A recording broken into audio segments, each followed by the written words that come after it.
Okay, let's unpack this. Imagine for a second that you are tasked with building a computer operating system from scratch. Uh-huh. You need the kernel for security, memory management, a user interface. Now imagine you're not building it for a computer, but for an entire society. Hmm. You have to code human behavior, justice, economics, and even spirituality. And Mhm. instead of writing in C++ or Python, you have to write the entire source code in poetry. That is a very evocative, that is the standard translation, yes. Though, given the didactic nature of the text, I often prefer thinking of it as the knowledge that leads to royal glory, Oh, that's interesting. or even the science of governance. It was written in the 11th century, specifically around 1069, by a man named Yusuf Hajib. Right, for the Prince of Kashgar. We are talking about the Karakhanid era here. And just to set the scene for you, this isn't just a book you read for fun by the fire. Yusuf wasn't just writing poetry. He was writing what historians call a mirror for princes. Exactly. And that genre is crucial to understand. A Mirror for Princes is essentially an executive handbook for a ruler, A how-to guide. a how-to guide. But Yusuf's approach is so unique because he isn't just giving a list of do's and don'ts. He's presenting a complete holistic system. He's trying to solve the ultimate puzzle. Mm. How do you balance absolute political power with the terrifying reality that everyone, even the king, eventually dies and has to account for their soul? It's written in Haqqanian or Middle Turkic, and it is arguably the first true masterpiece of Islamic Turkish literature. But what really hooked me was the structure. He doesn't just lecture, he gamifies it. How so? He creates 4 characters, and they aren't just people, they're walking, talking concepts. It's like Inside Out for an 11th century royal court. That is a brilliant comparison. The mission of this deep dive is really to decompose and distill those 4 pillars. Yusuf Hajib builds his entire argument around 4 specific characters who represent justice, fortune, intellect, and contentment. And the drama, and it is a drama, comes from how these 4 concepts clash. They don't just get along. And it's not just everyone get along, right? They argue. They argue fiercely, particularly about the tension between serving the state, getting your hands dirty in the machinery of politics, and saving your soul by isolating yourself from the world. So let's jump into the first pillar. We have the ruler, the Hakam. His name is Kuntozda. Which translates to rising sun. Okay, so why the sun? I mean, obviously, kings like to be associated with celestial bodies, but Yusuf is very specific about why he chose the sun and not, say, the moon or a star. He is, and it's fascinating because he uses the astronomical nature of the sun to define what justice looks like.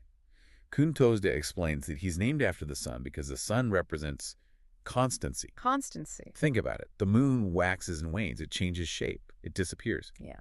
But the sun, even when it sets, its shape hasn't changed. It is constant. So justice has to be consistent. It can't be a mood. Precisely. And he adds another layer. The sun shines on everything equally. Right. It shines on the pristine mountain lake and the muddy ditch with the exact same intensity. It shines on the rich merchant and the beggar. That is the essence of impartiality. There was also a note in the source material about the astrological sign Leo. Right. The sun's house is Leo, which is a fixed sign in astrology. It represents stability in the home or the state. So Yusuf is making a structural point. If the ruler, who is the source of justice, is unstable, the entire house of the state falls down. Speaking of things falling down, I love the visual allegory he uses here. He tells his vizier, if you want to understand my nature, look at a 3-legged stool. Yes. Such a simple, tangible image. So simple. A 3-legged stool stands perfectly straight. All 3 legs carry equal weight. But if just one leg bends, or if the ground isn't level, The whole thing tips over. it's gone. And he says, I am that straightness. Exactly. Kuntozda is saying that justice is structural straightness. Any leaning, and by leaning he means bias toward a friend, a family member, or a wealthy donor, destroys the equilibrium. It's binary. It's totally binary. You are either straight or you are broken. He's not exactly a soft and fuzzy guy, though. There's this great detail where he describes what he's holding. He says, I have sugar in my right hand and bitter herbs in my left. That's the bitter cure. It's a recognition that justice isn't always pleasant. The sugar is for the oppressed. Justice is sweet to them because it relieves their suffering. Okay.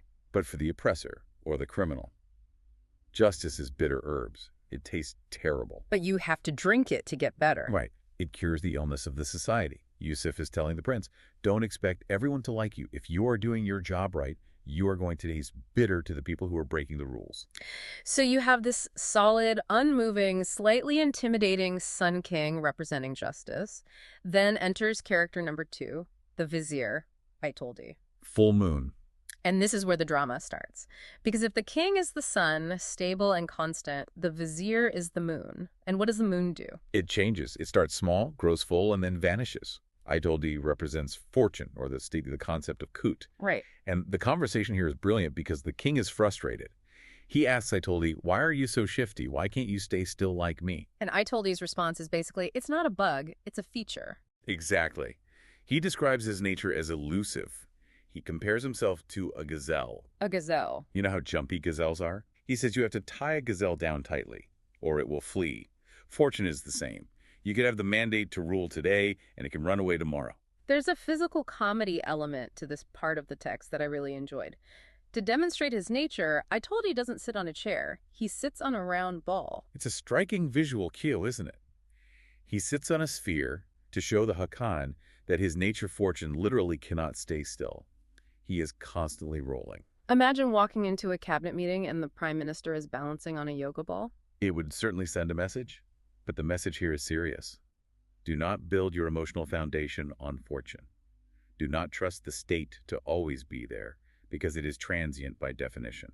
And to prove that point, Yusuf does something very bold in the narrative. He kills off one of his main characters. Right at the beginning of the story, Aitolden, the embodiment of fortune, gets sick and dies. Which really drives home the point. Fortune is fleeting. One day you're the Grand Vizier sitting on a ball, the next day you're gone. Wow. But before he dies, he leaves a legacy. She leaves advice for his son. And this brings us to the third pillar. The son's name is Ugdulmish. The praised or praiseworthy, and he represents intellect or wisdom. Correct. And here we need to pause because the text makes a distinction that is really important. Okay. It distinguishes between knowledge and intellect. We often use those interchangeably, but Yusuf does not.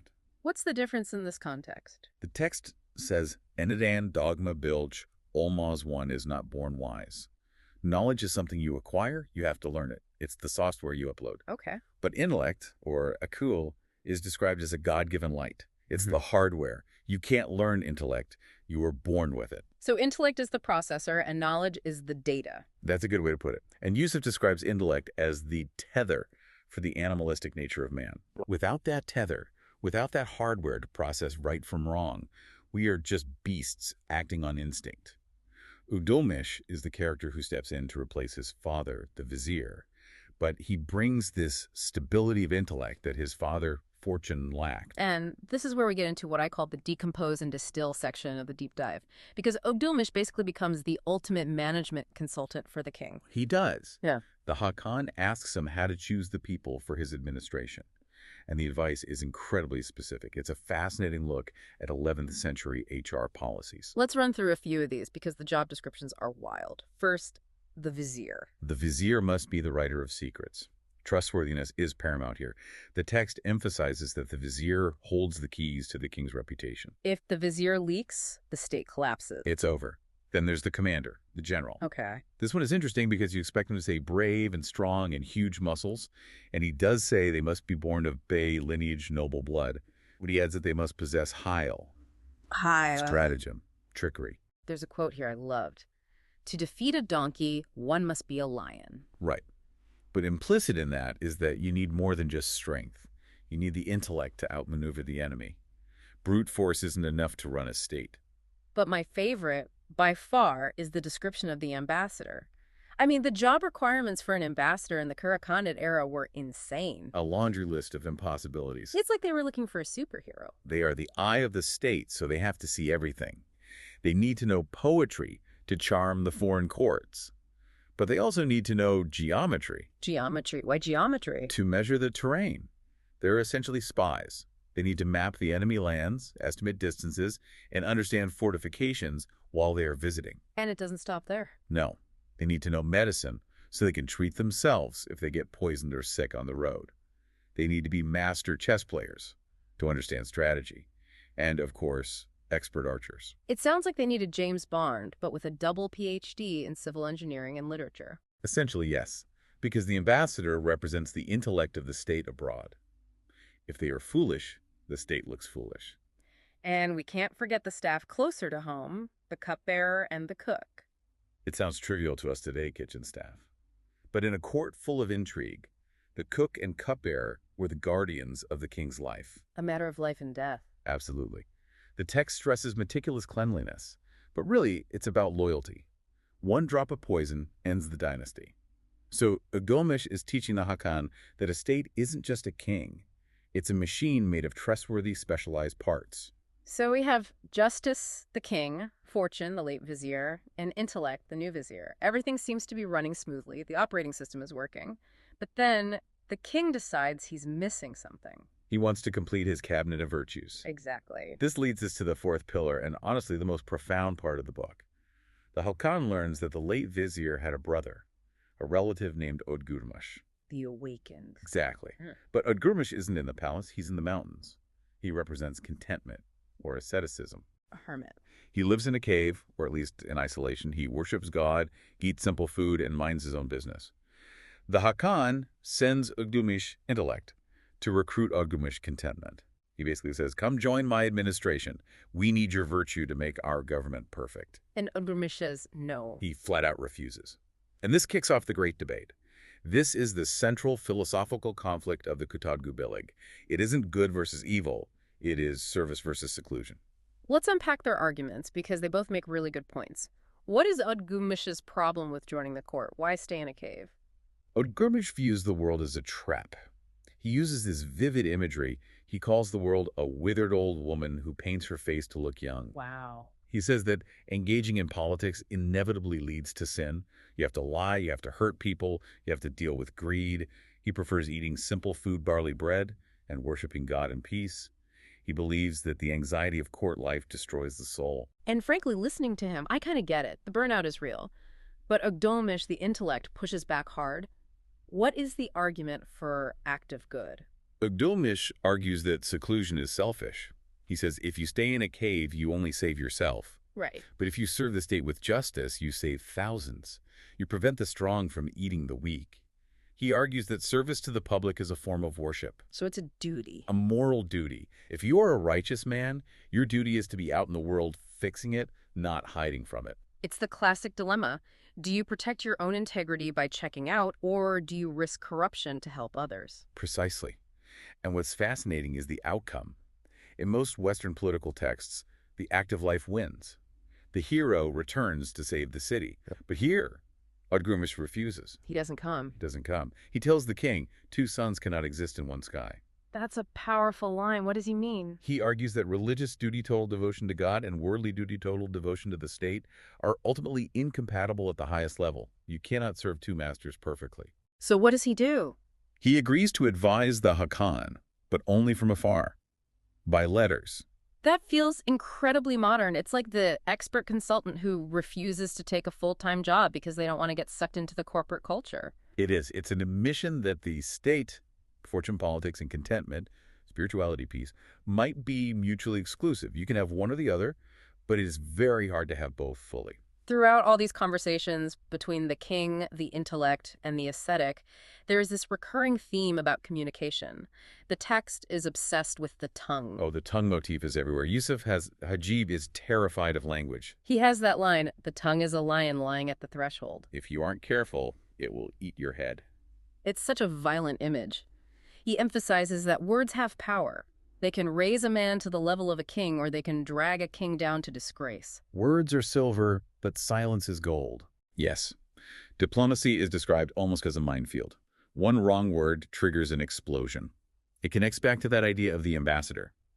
In a world without undo buttons, what you say defines your fate. And speaking of fate, we have to talk about the mood of this text. For a book about running a country, it talks about death a lot. It is haunted by transience. Remember, I told you, fortune dies young. The text constantly reminds the Hakan, do not build palaces. The grave is your true home. There's the guest house analogy. We're all guests sitting at a table. We're eating and drinking, but we're just waiting for our turn to leave so the next generation can sit down. It's a call to humility. Yeah, completely. It reminds the ruler that no matter how much justice or intellect he has, he is still just a guest. It's heavy stuff. So let's look at the big picture. We have these 4 pillars. Justice, which must be stable like the sun. Hmm. Fortune, which is fickle like the moon. Intellect, which manages the chaos.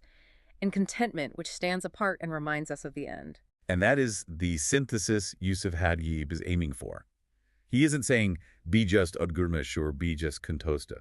He's saying a healthy society and a healthy human being needs to balance these forces. Ah, okay. You need justice to stabilize your life. You need fortune to provide resources. You need intellect to manage those resources.